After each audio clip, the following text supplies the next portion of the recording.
Side Hustle Show 162, how to earn up to $3,000 an hour with your voice.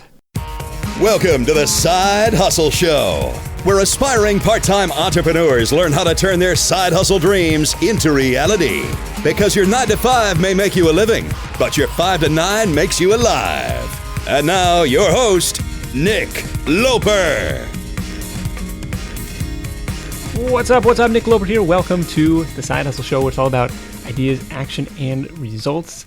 Some really fun results for you today on a side hustle that just about anybody has the potential to get started with, and that's voiceover acting. In fact, you probably already have the two key ingredients.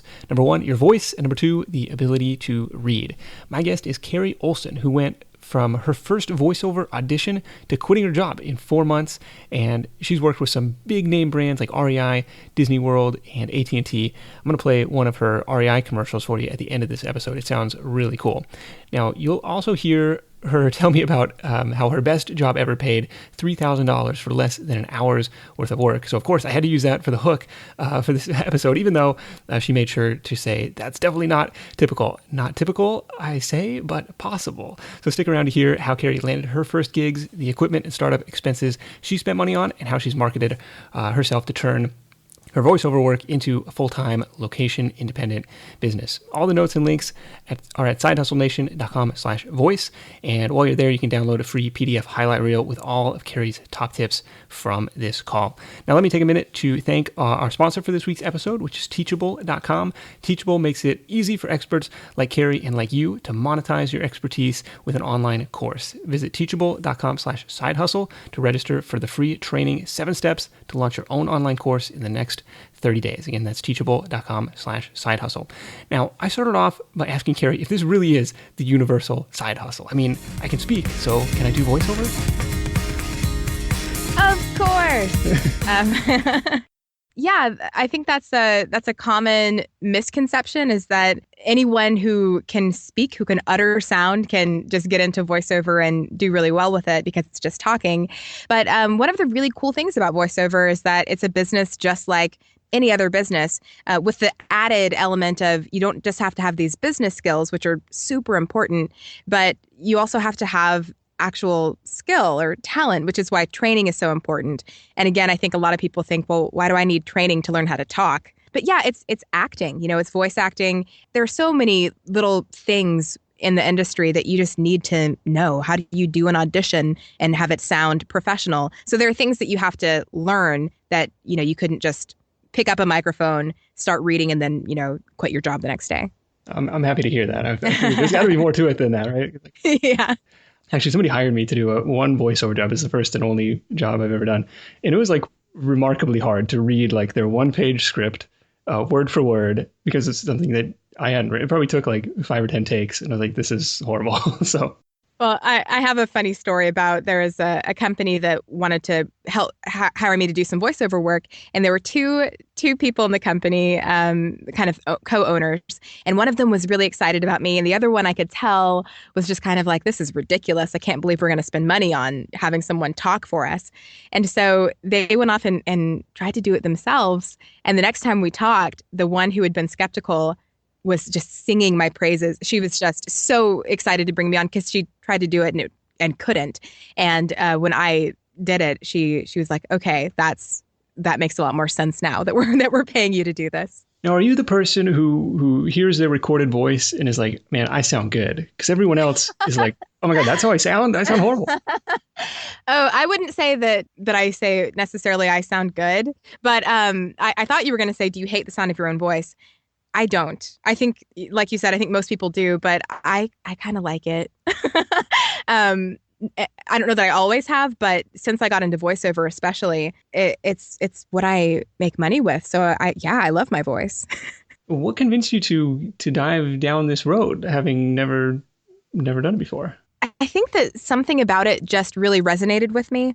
I'm an introvert, and I think I've always had an interest in kind of acting, but I would never admit that to myself or to anyone else. So voiceover is cool because you can exercise that creative muscle and that performery part of you that maybe you've been keeping suppressed, but you don't have to be in front of anybody. You can do it literally in the closet of your house. So that was really intriguing to me. And then I've always done stuff with my voice. My husband and I have a podcast. We've been podcasting for years. And then I was working in e-learning before I got into voiceover full time. And I would narrate my own e-learning courses. So I was doing stuff with my voice before. And so it just made sense to kind of make this next step. Where did you turn to get your first gig, like to stick your flag in the sand and say, okay, I'm gonna do this as a professional? Yeah, so I actually started auditioning on pay-to-play sites, which are subscription sites where you pay a monthly or annual fee, and they send you actual auditions for real jobs that match your voice profile, and you can audition for as many of them or as few of them as you want. And when I started auditioning, I wasn't necessarily thinking in terms of, well, I'm all in, I'm going to try to go full time in this. I was just kind of seeing what was out there and trying to get practice. But I started getting really good feedback early on, and it didn't take long before I got my first job that way. So that was my first foot in the door. Okay, so these are places like voice123.com, voices.com. Mm-hmm. I didn't realize they operated that way. I kind of thought they were more of like Elance or Upwork just for freelance voiceover artists. But it's like, okay, you have to like pay to subscribe to say, look, I'm serious about this, just to have the ability to audition. Yeah, and they're not cheap either. They're both around $400 a year, but one of them you can get on a monthly payment plan. The other one you have to pay up front. So it's not cheap, but there aren't any other qualifications. So if you have $400 laying around and like an internal microphone on your computer, you could theoretically sign up. You wouldn't book any work, without a professional setup, but there aren't any other qualifications. So it can get inundated with voice actors and potential voice actors. But if you are good, then you can really stand out from the crowd. And it is definitely possible to book jobs and to book good jobs that way. What was the first gig? Do you remember what the first scored deal was? Of course. It was a job for a company in Denmark. They wanted me to narrate a video that was going to be entered into some kind of film festival. It was a case presentation for a new television. They'd done some sort of study and they needed narration for it. And interestingly enough, I did my audition with a British accent, and they liked it and said, hey, we want to hire you for this, but we feel like you're actually American and you're faking a British accent. So if you could just do it with your regular accent. And I was like, okay, that's fine. Wow. Okay. It's funny that you mentioned like, hey, this is acting, because it totally is. And I didn't know, do I call you a voiceover artist, voiceover actress? Like, it was like, what's the terminology for this? But I definitely think there is an acting role to it. What does that audition process look like? It can vary, but a typical audition process would be a company is looking for a voice for, some kind of commercial, or maybe they're doing a Kickstarter and they need a voiceover to voice their Kickstarter video, something like that. They would hopefully have the script written out, or at least pieces of it. They would provide you, the voice talent, with an excerpt of the script, or perhaps the whole thing if it's pretty short. Then you would get the script, you would audition it, so read it, record it to your recording software, export it, deliver the file to the client, and they would listen to however many they got in. It could be 5, could be 20, could be hundreds of auditions. And they go through it until they find the one they want, and hopefully it's you, and they book you. Are they doing our budget is $500, or are you like bidding for it? Both. So on the pay-to-play sites, usually there's a budget, at least a budget range. Sometimes it's a fixed job. Sometimes it's a range. Occasionally you'll see one that says to be determined. So in those cases, you kind of have to throw something out there. They put in a budget range usually, but you can bid anywhere within that range or outside of that range if you want to. There's nothing keeping you from doing that, but it isn't usually recommended. What's a typical voiceover gig? Is there such thing as like an average price? I mean, I guess technically there has to be, because, but I don't know what it is. It's all over the place. So you've got people who are doing movie trailers and making millions of dollars. And then you've got people who are on Fiverr making $5. I know that, I believe it was Time Inc. that came out with an article earlier in 2015 that put voiceover as the number 2 highest paying freelancing gig, and they averaged it out as $72 an hour for a voiceover.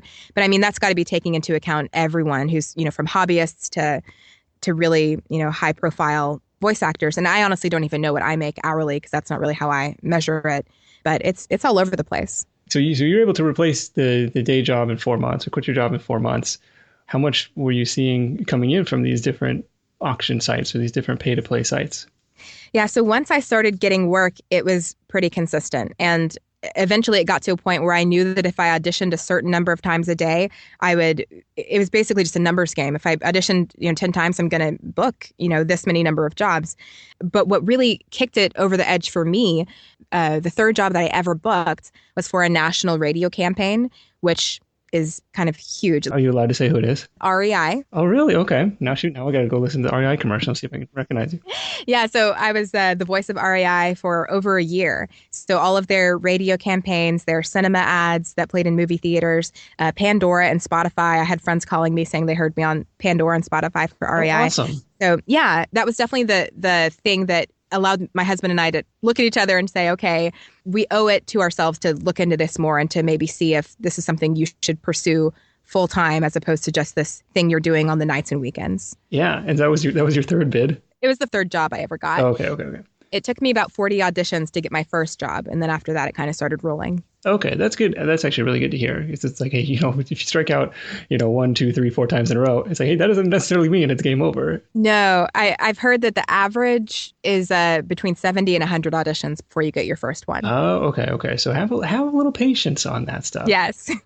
Now, you mentioned the equipment and software to produce these recordings in a professional sounding way. What kind of microphone or what kind of equipment setup would you recommend, or do you have, and would you recommend for people trying to side hustle on their own? Yeah, so I started off with an AKG Perception 120 condenser microphone, and we just happened to have these already because we were podcasters. So I definitely recommend a condenser microphone. I would recommend not having a USB microphone. So if it plugs directly from the microphone itself to your computer, it's probably not going to be studio quality. So like the Blue Yeti, things like that, which a lot of people use for podcasting, are going to be not quite up to par for most professional voiceover work. So you're going to want an XLR microphone that you need some sort of interface to connect it to your computer. So that plugs into your mixer. You can, but I go straight from my microphone to my interface. I use a PreSonus Audio Box USB, and then that goes directly to the USB port of my computer. All right. Now, this is all way over my head. I'm totally guilty of using the USB mic to record the show. For most things, the USB mics are great. And you can get really good quality with a USB mic now. Supposedly, I'm not an engineer, so I can't tell you the reasons why necessarily, the technical reasons why. But everything that I've seen and heard and people that I trust say absolutely don't use USB microphones for voiceover. So you guys had this stuff on hand because you were already running the podcast. Right. So the startup cost had been eaten years ago. Yes, the majority of it. So I still had some startup costs because I got voiceover lessons. I started taking coaching lessons from an amazing voice actor and coach in LA named Allison Steele. So I paid her for a few coaching lessons, and then of course my fee to start auditioning on voices.com. What do they cover in these voiceover lessons? Like how to pronounce words better, like how to speak deeper? Like, I don't know, what does a voiceover lesson structure sound like? Yeah. So the very first one, she just overwhelmed me with information, which was really good because it's a different industry. And if you don't know you just don't know how it works until you know how it works. So she had to explain everything to me, the different terms, unions, agents, rates, things like that, the different types of voiceover. So a ton of information. And that really set me on fire to go out on my own and start finding more information. The second one, we actually started reading. And, it's about like if you were to read a script right now and I was coaching you, I would ask you who your audience is, and we'd evaluate the script, and we decide who you're talking to, because that's going to change the way that you read it and the way that we as listeners hear it. We talk about who you are. It's a lot of just acting, really, again. So we'd go through the scene and breaking down your script and how to mark up your script so that the idea is you don't want to have to be directing yourself as you're reading. So hopefully you can mark it up so that you don't have to think about it. You can just perform. And then maybe later on when you're editing, you can go through and be more critical. So there's a lot of evaluation, a lot of introspection and then just evaluating the script itself. Okay. I imagine there's an element of just practice as well to Absolutely keep reading these things, keep getting better, and finding your voice, finding your voiceover voice. Yes. So Voice123, voices.com, these are, you gotta pay to sign up. Are there any other marketplaces that you like for finding gigs? There's one called the Voice Realm that I've gotten some work from before. I don't audition on pay to plays anymore. Very rarely will I go on an audition on a pay to play unless it's a private audition. Yeah, the ones that I have used are voices.com, Voice123, and the Voice Realm. There's one called Badalgo.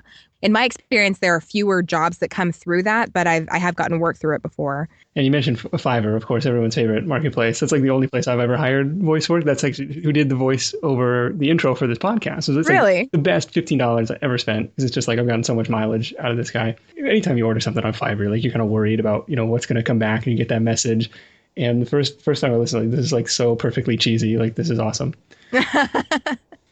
I'm glad that went well. So, but then again, it was $15. So I imagine if I was to hire, and this guy seemed to have like a professional studio and everything, what would a professional, like if I wanted to redo the intro here, which is like maybe 20 seconds or 25 seconds, and also the outro, like what would that cost me on a marketplace like Voice123? So I have an agreement with a podcast production company, and I do their intros and outros, and I'm trying to remember exactly what the rate is. I want to say $75, maybe up to 40 words. And then after that, there's a word percent that I do. And this is only for the voice. So this isn't, mixing anything. It's not adding any music, just for reading the script. So I think on average, I make, if I do an intro and an outro, at least $110. So, but now you don't have to worry about bidding for work on these marketplaces. You're getting things from word of mouth, or people are like, "Who's that REI girl? Let's go get her." Yeah. So referrals have been huge, and I'm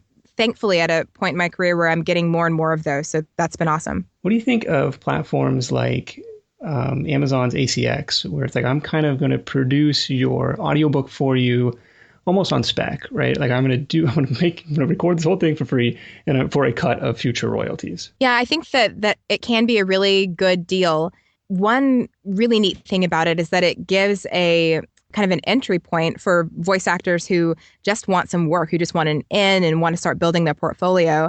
And one other thing that I always say about ACX is, or about editing audiobooks in general, is that you will be an expert editor by the time you get done, because there's so much editing to do. If it's a novel or a typical like 200-page nonfiction book, you're going to be doing a lot of reading and a lot of editing. As long as you understand that you might not make any money because this book might not sell, I think that it's fine. Of course, you can find the ones where they're actually paying per finished hour, but it can be a really good deal and it can be a really bad deal too. Yeah, you're kind of taking on a little bit of risk there. Yeah, but at least you're getting the experience. So that's true. One of my mastermind alumni members was doing audiobooks, and he would always, through ACX, and would always joke that his hourly rate was pretty poor for all of that. But it was setting him up because, like, hey, I could go a month without recording anything, and I'm still earning royalties for the stuff I recorded in a month. So it's like I'm setting myself up for these passive income streams, which he was excited about. And he was an actor as well. So, he missed a couple of our meetings to go do actual acting in Atlanta. So it's the acting theme again. What's like your best paying gig? Like, just results may not be typical, but like give people an idea of what might be out there for doing this kind of work. Yeah. So, my best paying gig isn't necessarily what the best of what's out there, but definitely national radio, national TV is a really nice hourly rate, or at least it can be. So my top earning job that I've done so far was $3,000 job that I did in under an hour. That's the kind of thing that would be awesome to replicate on a regular basis. Yeah, no question. Geez, I'll take that all day long. Yeah, right. So it's not typical. That doesn't happen every day for me by any means, but that's definitely my top so far. There are people who make $20,000 for, a 60-second commercial and even more, Super Bowl commercials don't even. So is that who's placing the bid request? Is it the brands, or is it the ad agencies? You'd think they'd have somebody in-house. It can go both ways. So I've worked with companies that have their own internal, like marketing production department, they're reaching out to me themselves. And then there are others that outsource to ad agencies, and they're the ones who are coming and actually working with the voice talent. So it goes both ways. Okay, so people are now finding you through word of mouth. How many hours a week are you spending on this business? I don't keep count, but I mean, at least 20, I'd say. Yeah. And is that split between audition and recording? Like, it sounds like these kind of short form recordings. So there's way more to it. And this is actually the part that I really love talking about. Well, I love talking about all of it. But my husband and I have been entrepreneurs for a while. And so I was able to bring a lot of that entrepreneur hustle to my voiceover work. So one of the reasons that I don't audition as much on pay to plays is because I have a pretty aggressive marketing plan that I have. I reach out to clients that I want to work with. I follow up with clients that I have worked with. Just marketing, working on my website and my demos and my brand. So it's a whole business. So if I'm not actually in my booth recording or, at my computer editing, there are plenty of other things just with my business itself that I can be working on. What does that proactive marketing look like? It seems, I guess it's easy to look at it and say, hey, this is kind of an order taking business. Hey, I need some voiceover work done. I'm going to go find somebody to do it, versus like somebody reaching out to me like, hey, do you need voiceover work? Like, well, maybe sometime. Yeah. What I did was I made a list of my dream clients. Who do I want to work with? So there was one specific time that I thought, I worked in e-learning before I got into voiceover. So maybe I'll just target some e-learning companies and see if they need some new voice talent. And so I made a list of I did a lot of research to find what e-learning companies are out there, because it's not as well known as, maybe some other industries. If you're thinking of, music production companies, you could probably think of some off the top of your head. But e-learning, I had to dig a little bit deeper to find out who are these companies that are producing the e-learning for giant companies. Like, is JP Morgan making their own e-learning? Probably not. They're probably outsourcing it to some other company. So I found some of those companies, and then I made an e-learning demo with the help of my coach and crafted a cover letter type thing, an introduction letter, and made a resume and just did a bunch of things and tailored them to these companies specifically, found out who the decision makers were and targeted those people, sent out my demos to them to see if they were in need of more voice talent, and got a decent response. And that's actually one of the ways that I got to work with Disney. Disneyworld hired me to do some of their voiceover work. So if you get a job at Disney World, I'll be the one telling you, about machine safety if you're a ride operator. University of Virginia, same thing. AT&T, I've gotten to do some of their voiceover work through just my own marketing efforts. That's pretty crazy. That kind of reminds me of the dream client strategy, which is like from the Ultimate Selling Machine or Ultimate Sales Machine. I always forget the title of the book. Now I'm on CarrieOlsenVO.com, and how come I don't see Disney World, REI, AT&T? How come I don't see like those brands like plastered on your homepage for like, here's who I've worked with? You will, and potentially by the time this airs, I'm not sure when this is airing, but I actually have someone working on my site right now, and it has all of those things on it. It's huge social proof. That's awesome. Yeah. And even more so that like, hey, it was my hustle and drive that went out and made that happen rather than them coming to me. Absolutely. If people want to learn more about this business, any resources that you recommend they should check out? Yeah, I love podcasts. And so there's a great podcast called Voice Acting Mastery. And it's hosted by a guy named Crispin Freeman, who is primarily a animation voice actor, but a lot of his stuff applies to commercial and voiceover across the board. And he's great at balancing both sides of the business, both the talent and actual acting side, and then the business and branding side as well. So I love that podcast.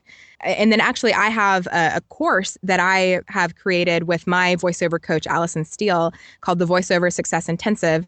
And it's an all online course, and you'll be able to find information on that on my site too. I don't think it's there right now as you're looking, and basically it's everything that I used to get my business going fairly quickly within the last 2 years, along with my coach's wisdom of, she's been in the industry for over 20 years. So it's a pretty cool program. Well, absolutely. Sounds like you've had a lot of success with it in a very short period of time, and kind of living the, hey, maybe not 4-hour work week, but hey, 20, 30, I'll take that. And location independent, it sounds like a pretty good gig. Yeah, I love it.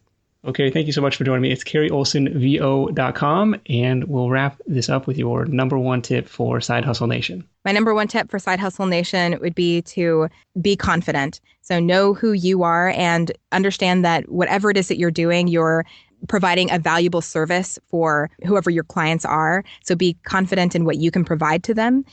As you offer your services, do it in such a way that you know that you are the person who can solve their problems. I love it. Thank you so much. We'll catch up with you soon. Okay, thanks, Nick. All right, now, as promised, I want to play one of Carrie's REI commercials just to give you an idea of what it sounds like. So here's a 30-second spot that she did for REI. This is the sound of a wintry morning run.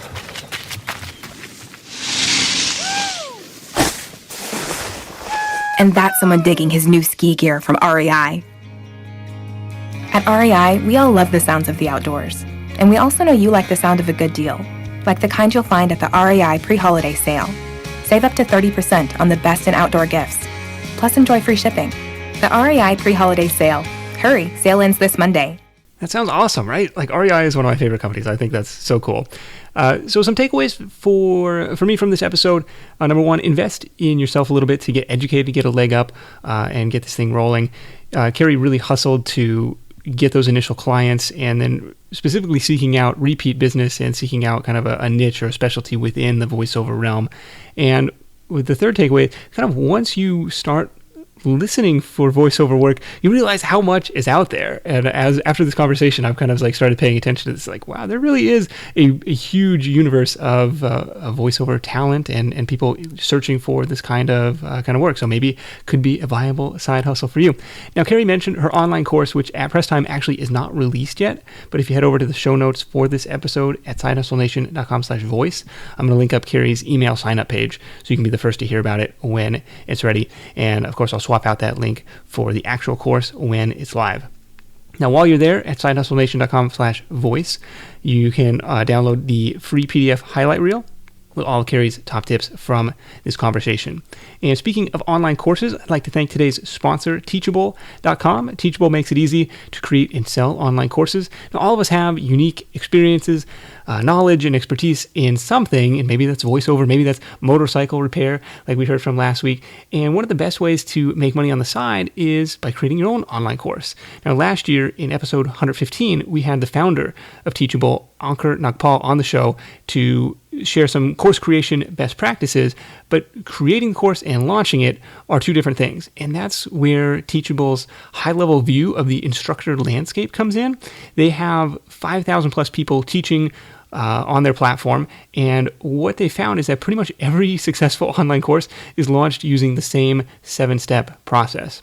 And rather than leaving new instructors in the dark, they decided to put together a free live training session each week that goes through each of those 7 steps to launch your own online course in the next 30 days without holding anything back. So you can register for this free training at teachable.com/sidehustle. The webinar is completely free, and you'll also get a free surprise gift if you show up live and take some notes at the webinar. That's teachable.com/sidehustle. Now, it's been a long time since we've done, like a really long time, since we've done any iTunes shouts, or as they call it on the Empire Flippers podcast, one of my other favorite shows, the self-indulgent, ego-boosting, social-proof segment of the show. So here goes. I've got a handful of iTunes shouts to say thank you for. First one is from Urban Focus. Mike Herman says, wow, I'm a newcomer to the show. Just started from the beginning and binged through the 100th episode. Mike, thank you for tuning in. That sounds a lot better than, or that's Netflix-worthy binging, and hopefully a little bit more productive than that. I've got 5 stars from J233, Greg Mercer from actually just a few episodes ago. Thank you, Greg, for that. And Brian Jones, also 5 stars. I've got Phil LBC, 5 stars from RPK0478 and Book Leverage. Thank you guys so much. And I've got 5 stars from Rafiq8. He says, my new favorite podcast. Well, Rafiq, you are my new favorite listener. Thank you guys for the kind words, the encouragement in all those reviews. I definitely read every one of those that comes through, even if I don't get a chance to shout all of them on the show. Now, if you have yet to drop in a review for the show, please consider taking a couple minutes to do so at sidehustlenation.com/iTunes. And the theory is that helps improve the visibility of the show, helps more people discover it, and of course, it makes me feel warm and fuzzy inside as well. So thank you guys so much for listening. Until next time, let's go out there, make something happen, and I'll catch you in the next edition of The Side Hustle Show. Hustle on. Thanks for listening to The Side Hustle Show at www.sidehustlenation.com.